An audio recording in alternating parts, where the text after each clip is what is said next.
Hi, it's Katrina. My friend David is actually going to be helping me out today, so we can give you a little bit more variety. Everyone say hi! Number 10. The War in Heaven.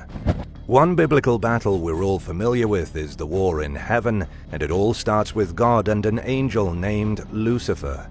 The cherub Lucifer is described in Ezekiel as the seal of perfection and perfect in beauty. He held a high place in heaven, and he was looked upon favorably by the other angels. But as time wore on, Lucifer wanted more. He had an idea that he could be greater than God. This was how the war in heaven started. Lucifer drew other angels to his cause, angels who wanted more than just to be tools of the Lord. They drew away from God, became bloated with pride and greed, and then Lucifer tricked Adam and Eve. This allowed evil to be born into the world. Thus came the war in heaven. Archangel Michael and his devout followers fought against Lucifer and his tainted angels until he was finally defeated. In the book of Isaiah, Lucifer is the son of the morning who falls from heaven and is cast down to earth. This is generally believed to be Lucifer's defeat during the initial war in heaven. His fallen angels then go on to breed with the daughters of men, creating the abominations called the Nephilim. This eventually causes God to bring about the flood that cleansed the world. Number 9. Battle of Jericho. In the book of Joshua, the Battle of Jericho was the very first fight between the Israelites and the Canaanites. God ordered the Israelites to take their rightful land back from the pagan, idol-worshipping Canaanites by extreme force. However, many biblical scholars call it a genocide, a senseless destruction of an entire people ordered by God. The biblical version is that the Israelites marched around the city of Jericho for 7 days and blew their trumpets. When they blew their trumpets on the last day, the walls came tumbling down. Following the orders of God, they invaded the city and killed every man and woman within it. They also killed all their oxen, sheep, and donkeys.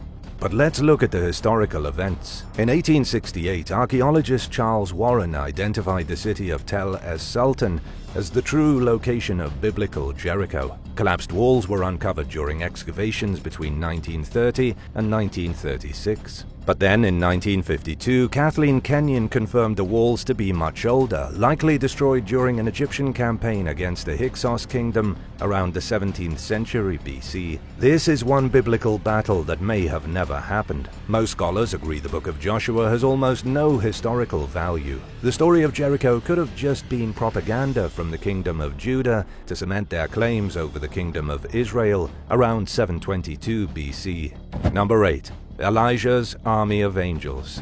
In the book of Kings, the ancient kingdom of Aram was at war with Israel. The prophet Elijah infuriated the king of Aram because he seemed to know every move the king would make before he made it. The prophet then warned the king of Israel so he could change his army's strategy, and Israel continued to win battle after battle. Furious, the king of Aram sent a massive force of soldiers to the city of Dothan to capture the prophet Elisha, thereby depriving Israel of any additional victories. According to the Bible, Dothan was believed to be a force of horses and chariots. They surrounded the city at night, and it looked like Elisha was about to be dragged out and murdered. However, just before that happened, the hills became bright with an army of angels, chariots of fire, and fierce horses. There was no way for the earthly army to break through the city gates because they would have been cut down by the flaming swords of the angels. Elisha then prayed and asked God to make all the soldiers of the enemy's army go blind, and God answered. The soldiers were brought away from the city, and Elisha took pity on them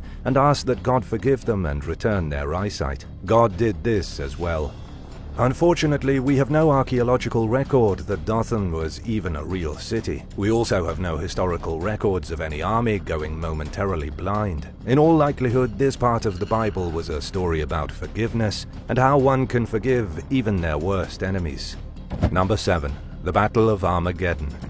The Battle of Armageddon, as described in the book of Revelation, is the last battle of them all. The Christian interpretation of the battle is that it will be fought at the end of days between the human governments of the world and God. In this final showdown, God will almost certainly be the victor. Many Christians believe that even now, as the government of earth opposes God and refuses to submit to his rule, the battle is brewing. When Armageddon is fought and the humans are defeated along with their false prophet, the dominion of mankind will be brought to its knees and ended forever. The word Armageddon only comes up once in the Bible. Revelation 16:16 says that at a place named Armageddon, the kings of the inhabited earth will gather together for war against God, the Almighty. Jesus Christ will be at the head of a heavenly army, and the measly human cavalry won't stand a chance. What nobody really knows is where this battle will be fought. The word Armageddon likely refers to a place called Megiddo in northern Israel. Battles have been fought here as far back as the 15th century by warring kingdoms in old Mesopotamia. There are some who believe Israel will be the final battleground against God.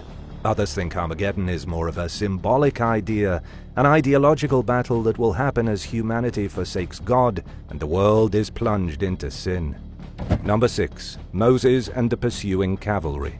After God sends the 10 plagues of terror onto Egypt, the Pharaoh has no choice but to allow the Israelites to leave Egypt and return to the Holy Land. Moses is the one who leads the Israelites to the Red Sea, where safety waits just beyond the waters. However, the Pharaoh changes his mind at the last minute and sends his cavalry in pursuit of the escaping Israelites. God allows Moses to part the Red Sea so that they can escape. The host of chariots chase them across the seafloor, and then the waters crash down upon them. The army of the Pharaoh is defeated and drowned, and Moses, along with the Israelites, escape.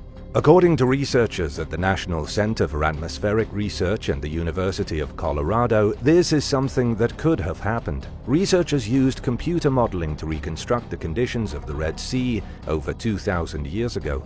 They say a strong eastern wind could have driven back the waters to create a coastal lagoon in northern Egypt. This strong wind may have exposed a mudflat long enough for the Israelites to walk across. If they had been chased by the Pharaoh's cavalry, when the wind died down, that cavalry may have been destroyed.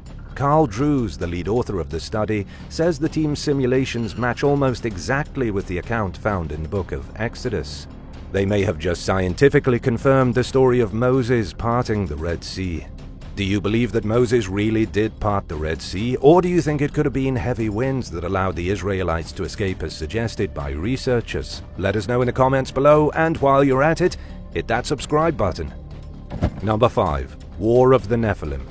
The first mention of the Nephilim comes from the book of Genesis. The passage says that when men began to multiply across the face of the earth and daughters were born to them, the sons of God took notice. They saw that the daughters of men were beautiful, and they wanted them for their own wives. These sons of God are interpreted to be the angels who followed Lucifer and were cast out during the war in heaven. Already stained and corrupted, the angels took human women as brides and procreated with them. The children born through this unholy union were known as the Nephilim. They were so ugly and detestable that God needed to do a full reset of the planet, and so he brought the flood to wash away the filth of the Nephilim. This is what we see in the book of Genesis, but there is another story in the forbidden book of Enoch which is not included in the official Bible. It's here that we get a more in-depth look at the Nephilim and who they really were. We see how the fallen angels teach their wretched offspring how to make swords and shields, and how to mold the metals of the earth for war. We also see how these days are darkened by godlessness, and how the fallen angels lead their offspring astray and corrupted everything across the lands. The angels Michael, Uriel, Raphael, and Gabriel appeal to God. They say the world of the fallen angels is so corrupted that there's nothing to do but start over. This begins the war between the angels and the Nephilim. The Lord commands his good angels to cast the fallen angels into darkness. Archangel Gabriel is then given explicit instructions to convince the Nephilim to go forth and confront one another in battle. The Nephilim then seemingly fall into civil war and destroy each other. Number 4. David and Goliath. David and Goliath fight an epic one-on-one battle in the Bible. Goliath is the giant champion of the Philistines, the archenemy of Israel, and David is a young shepherd boy from the tribe of Judah. The Bible describes how Goliath shouts and curses at the Israelites and denounces their God. He calls for someone brave enough to meet him in combat, but none answers his challenge. Only David, a young Israelite, is courageous enough to stand against the blaspheming giant. But David is only a boy. He has no sword and no armor. All he has is his will to defend the name of God and to defend his people. He also has a slingshot, and he picks up a few small stones to use as ammunition. David and Goliath meet on the field of battle, ready to fight to the death. However, the fight is over as quickly as it begins. David throws a stone with his sling, bringing the giant down instantly. The Bible says the battle between David and Goliath happened 3,000 years ago. Philippe Bostrom, a professional archaeologist, believes the fight could really have happened. He uses archaeology to prove his point. He says the way Goliath's armor is described in the Bible fits perfectly well with archaeological discoveries from the same era. What this means is that the historical realities are reflected by the biblical narrative. It wasn't just a story loosely thrown together in the 7th century BC. But does this mean there really was a David and Goliath, and that biblical giants existed? Unfortunately, there's no way to tell for sure. Number 3. Assyrian Siege of Jerusalem. In the books of Isaiah, 2 Kings, and Chronicles, we hear of the Assyrian Siege of Jerusalem. This is one biblical battle that most certainly took place in the real world. It happened most likely in 701 BC, and it was a huge blunder for the Neo-Assyrian Empire. King Sennacherib attacked the kingdom of Judah by devastating the countryside on a mission of conquest and subjugation. Everything was going relatively well until he came to the city of Jerusalem. The king of Assyria surrounded the city, but could never capture it. We know this happened, but we don't know the exact details. In the Bible, King Hezekiah of Judah paid a ransom in silver and gold to Assyria for them to leave Jerusalem alone. Despite the bribe, Sennacherib attacked anyway. He brought his army to the gates of Jerusalem, and then God sent an angel to strike them down. The Assyrians were ultimately sent crying back home to the city of Nineveh. On the flip side, there is a stone tablet called Sennacherib's Prism, which was discovered in the ruins of Nineveh in 1830. The artifact is currently held at the Oriental Institute in Chicago, and it details the events of the campaign from the perspective of the Assyrians. The Assyrians claimed that they destroyed 46 cities in Judah and trapped King Hezekiah in Jerusalem like a caged bird. The tablet says the Assyrians took the city, even though that doesn't seem to be the case. The historian Herodotus wrote that the Assyrian army was destroyed by mice and ravaged by the bubonic plague, and were forced to cancel their siege. Number 2. The Pharaoh's War.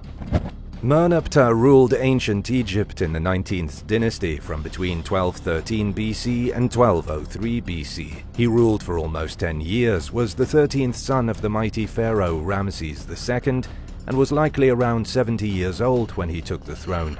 In the grand scheme of Egyptian civilization, Pharaoh Merneptah did not play a large role, but he was the first foreign leader to officially announce the annihilation of Israel, earning him a very peculiar place in history. When a memorial stele, a large piece of rock with an inscription on it, was discovered in the Egyptian city of Thebes in 1896, researchers found that it described a military victory against Israel. The stele mentions Israel by name for the first time in Egyptian history. It loosely says that Israel has been wiped out and its seed is no more. And yet, the supposed victory appears nowhere in the historical records. The pharaoh declared his victory over Israel, but we have no evidence of any such battle taking place during his rule. There isn't even a battle mentioned in the Bible involving the Pharaoh and the Kingdom of Israel. The closest we have is in the book of Psalm, when Egypt is denounced as a predatory kingdom, hungry for violence. There is some vague telling of Egypt viciously attacking Israel, but no details or dates are given. This could be the secret war that Pharaoh Merneptah supposedly waged against Israel and was lost to history. Number 1. The War of the Nine Kings. The Battle of Siddim, also known as the War of Kings, is an event found in the book of Genesis. It allegedly occurred in the days of Abraham, when the people of the Jordan Plain revolted against the Elamite Empire and its allies in Mesopotamia. The Bible says that 9 kings met in the valley of Siddim and waged a great war. There were 5 kings from the Dead Sea region and 4 kings from Mesopotamia. King Kedorlaomer was the ruler of Elam, and he grew furious when the cities of the Jordan Plain stopped paying tribute. And so the king of Sodom, the king of Gomorrah, and the kings of Admah, Zeboiim, and Bela revolted. However, their revolt did not go as planned. The Mesopotamian forces overwhelmed the 5 kings and drove their armies into tar pits. The few who escaped fled into the mountains. When Abraham learned of what happened, he chased the victorious armies of Mesopotamia and defeated them north of Damascus. Much like many of the events in Genesis, there is basically no way to confirm that the War of the Nine Kings happened. Most scholars agree it was a fictional story, as there is no historical evidence of any such war taking place. Which epic biblical battle is your favorite? Let us know in the comments, and don't forget to subscribe. Thanks so much for watching, and we'll see you next time. Bye.